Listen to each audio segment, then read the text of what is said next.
तो कहानी की शुरुआत में हमें दो भाइयों के साथ दिखाया जाता है जिनका नाम जैक और ग्रे होता है। दोनों जुरासिक वर्ल्ड घूमने जाने वाले होते हैं जो एक बहुत बड़ा डायनासोर थीम पार्क होता है। ग्रे इस ट्रिप को लेकर बहुत ज्यादा एक्साइटेड होता है क्योंकि उसे डायनासोर्स बहुत पसंद होते हैं, जबकि जैक उतना इंटरेस्टेड नहीं होता और अपने ही काम में लगा रहता है। इसके बाद दोनों अपनी आंटी क्लेयर के पास पहुंचते हैं जो इसी पार्क में एक बहुत बड़े पद पर काम करती है। लेकिन क्लेयर अपने काम में इतनी ज्यादा बिजी होती है कि उसके पास अपने भांजों के लिए बिल्कुल भी समय नहीं होता, इसलिए वो उन्हें अपने असिस्टेंट के साथ पार्क घूमने भेज देती है। जब दोनों पार्क के अंदर जाते हैं तब हमें इस जगह का असली नजारा देखने को मिलता है। ये कोई छोटा मोटा पार्क नहीं होता बल्कि एक पूरी दुनिया जैसी जगह होती है जहाँ हर तरफ डायनासोर्स होते हैं। लोग बड़ी खुशी से डायनासोर्स को देख रहे होते हैं, बच्चे एक्साइटमेंट से भरे होते हैं और सब कुछ बहुत शानदार लग रहा होता है। इसी बीच हमें ओवन दिखाया जाता है जो डायनासोर्स को ट्रेन करने का काम करता है। खासकर कुछ डेंजरस वेलोसिरैप्टर्स के साथ उसका एक अलग ही कनेक्शन होता है। वो उन्हें सिर्फ जानवर नहीं समझता बल्कि उनकी इंटेलिजेंस को भी समझता है। हालांकि बाकी लोग उसकी इस बात को पूरी तरह सीरियस नहीं लेते।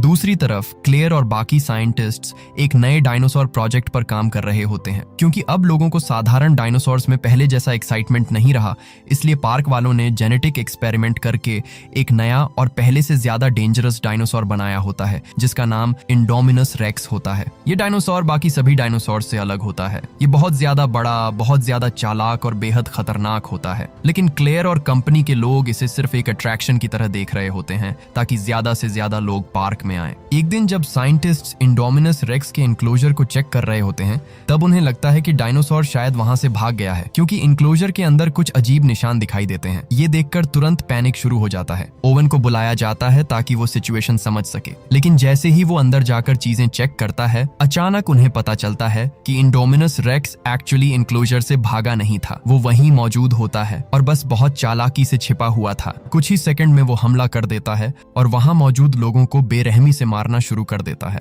अब साफ हो जाता है कि ये कोई नॉर्मल डायनासोर नहीं है बल्कि बेहद खतरनाक मॉन्स्टर है। दूसरी तरफ जैक और ग्रे पार्क में मजे कर रहे होते हैं और उन्हें अभी तक इस खतरे का अंदाजा नहीं होता, लेकिन बहुत जल्द उनकी ये मजेदार ट्रिप एक नाइटमेयर में बदलने वाली होती है। अब कहानी यहीं से और भी खतरनाक मोड़ लेने वाली है क्योंकि एक बार ये डायनासोर आजाद हो गया तो पूरे पार्क में तबाही मचना तय है। तो इसके बाद जैसे ही सबको पता चलता है कि इंडोमिनस रेक्स अपने एनक्लोजर से बाहर निकल चुका है, पूरे पार्क में हड़कंप मच जाता है। शुरुआत में मैनेजमेंट इस बात को छुपाने की कोशिश करती है ताकि विजिटर्स पैनिक ना करें, लेकिन ये खतरा उनकी सोच से कहीं ज्यादा बड़ा होता है। ओवन तुरंत समझ जाता है कि ये डायनासोर कोई साधारण क्रीचर नहीं है। ये सिर्फ ताकतवर ही नहीं बल्कि बहुत ज्यादा चालाक भी है। उसने इंसानों को धोखा देकर खुद को छुपाया, जिससे साफ हो जाता है कि उसका दिमाग बाकी डायनासोर से काफी अलग है। दूसरी तरफ जैक और ग्रे अपने हिसाब से पार्क एक्सप्लोर कर रहे होते हैं। वो जायरोस्फीयर राइड में बैठकर डायनासोर्स को करीब से देखने निकलते हैं। शुरुआत में सब कुछ मजेदार लग रहा होता है, लेकिन तभी उन्हें पार्क की तरफ से इमरजेंसी वार्निंग मिलती है कि तुरंत वापस लौट आएं। लेकिन तब तक बहुत देर हो चुकी होती है। इंडोमिनस रेक्स उसी इलाके में पहुंच चुका होता है। दोनों भाई दूर से उसे देखकर समझ जाते हैं कि मामला बहुत खतरनाक है। कुछ ही पलों में वो डायनासोर उनके जायरोस्फीयर पर हमला कर देता है। उसका हमला इतना जोरदार होता है कि जायरोस्फीयर टूटते टूटते बचता है और दोनों भाई किसी तरह वहां से निकलकर जान बचाते हैं। अब वो जंगल के बीच अकेले फंस चुके होते हैं जहां हर तरफ खतरा ही खतरा होता है। उधर क्लेयर को पता चलता है कि उसके दोनों भांजे गायब हैं। अब पहली बार वो अपना काम छोड़कर सच में घबरा जाती है। वो तुरंत ओवन के साथ उन्हें ढूंढने निकलती है। इसी बीच पार्क की सिक्योरिटी टीम इंडोमिनस रेक्स को मारने का प्लान बनाती है। उन्हें लगता है कि इतनी बड़ी फोर्स के सामने डायनासोर ज्यादा देर नहीं टिकेगा, लेकिन जैसे ही वो उसे घेरते हैं इंडोमिनस रेक्स फिर अपनी चालाकी दिखाता है। वो सिर्फ भागता नहीं बल्कि एक एक करके सिक्योरिटी वालों पर हमला करता है। उनकी पूरी टीम लगभग खत्म हो जाती है। अब साफ हो जाता है कि नॉर्मल तरीके से इस क्रीचर को रोकना आसान नहीं है। इसके बाद साइंटिस्ट को एक और शॉकिंग बात पता चलती है। इंडोमिनस रेक्स के डीएनए में दूसरी स्पीसीज का जेनेटिक मटेरियल भी मिला होता है। इसी वजह से वो अपनी बॉडी टेम्परेचर बदल सकता है, खुद को छुपा सकता है और उम्मीद से कहीं ज्यादा इंटेलिजेंट है। अब खतरा और बढ़ जाता है क्योंकि ऐसा क्रीचर खुला घूम रहा है जिसे प्रिडिक्ट करना लगभग नामुमकिन है। दूसरी तरफ जैक और ग्रे किसी तरह पुराने जुरासिक पार्क के इलाके तक पहुंच जाते हैं। वहां सब कुछ टूटा फूटा और वीरान पड़ा होता है, लेकिन फिलहाल उनके लिए यही जगह सुरक्षित लगती है। अब कहानी और भी खतरनाक मोड़ लेने वाली वाली होती है, क्योंकि एक तरफ दोनों बच्चे जंगल में फंसे हैं और दूसरी तरफ पूरा पार्क एक ऐसे मॉन्स्टर के कब्जे में जा रहा है जिसे रोकना किसी के बस की बात नहीं लग रही। ये वही जगह होती है जहाँ सालों पहले पहला जुरासिक पार्क बनाया गया था। अब ये पूरी तरह वीरान हो चुका होता है। दोनों भाई बहुत डरे हुए होते हैं, लेकिन फिर भी हिम्मत नहीं हारते। वो वहाँ पड़े एक पुराने जीप को देखते हैं और उसे चालू करने की कोशिश करते हैं। काफी मेहनत के बाद वो जीप स्टार्ट हो जाती है, जिसे देखकर दोनों को थोड़ी उम्मीद मिलती है। दूसरी तरफ क्लेयर और ओवन लगातार दोनों बच्चों को ढूंढ रहे होते हैं। रास्ते में उन्हें जगह जगह इंडोमिनस रेक्स द्वारा मचाई गई तबाही दिखाई देती है। ओवन समझ जाता है कि अगर जल्द कुछ नहीं किया गया तो हजारों लोगों की जान खतरे में पड़ सकती है। दूसरी तरफ जैक और ग्रे आखिरकार पार्क के मेन एरिया की तरफ पहुंच जाते हैं। वहां पहुंचकर वो क्लेयर से कांटेक्ट करने की कोशिश करते हैं। काफी मुश्किलों के बाद क्लेयर को पता चल जाता है कि दोनों अभी जिंदा हैं।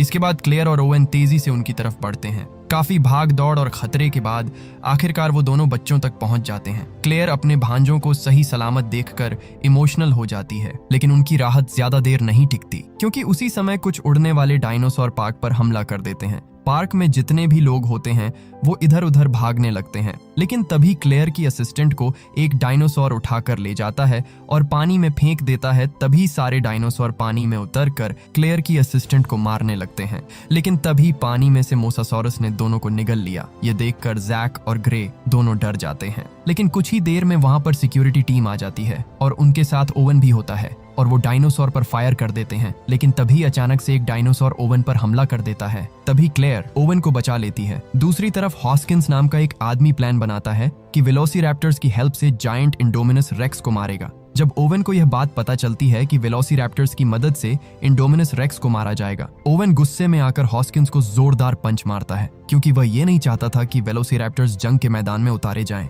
इसलिए काफी सोचने के बाद ओवन को भी इस मिशन के लिए हाँ करना पड़ता है। उन्होंने इंडोमिनस रेक्स को पकड़ने के लिए मैप के जरिए एक प्लान बनाया। प्लान ये था कि रैप्टर्स सूंघ कर इंडोमिनस रेक्स का पता बताएंगे और मिलिट्री उनके पीछे रहकर गन्स से फायर करेगी। तैयारी करने के बाद ओवन के इशारा करते ही सारे रैप्टर्स को पिंजरे से आजाद कर दिया जाता है और ओवन भी उनके पीछे होता है।